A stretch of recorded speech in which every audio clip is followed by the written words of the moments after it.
লেবাননে ইসরায়েলি হামলার প্রতিবাদে হরমুজ প্রণালী আবার বন্ধ করল ইরান।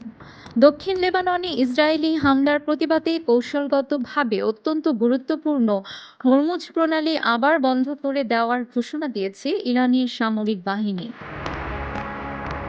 লেবাননে ইসরায়েলের হামলাকে ওয়াশিংটনের সঙ্গে তেহরানের স্বাক্ষরিত চুক্তির লঙ্ঘন হিসেবে অভিহিত করে হরমুজ বন্ধ করেছে ইরান। শনিবার ফরাসি বার্তা সংস্থা এএফপির এক প্রতিবেদনে এই তথ্য জানানো হয়েছে।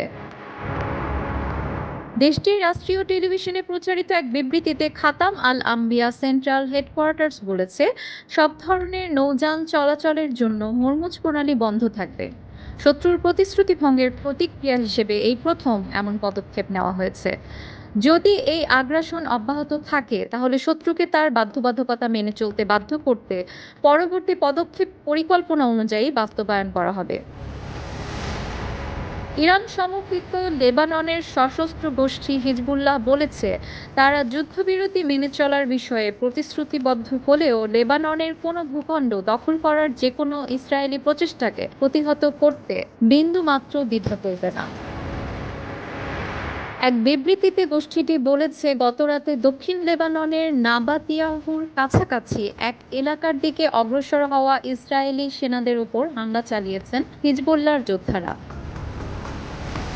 শুক্রবার রাত থেকে শুরু এবং আজ পর্যন্ত চলমান ইসরায়েলি যুদ্ধবিরতির লঙ্ঘনের তীব্র সমালোচনা করেছে হিজবুল্লাহ।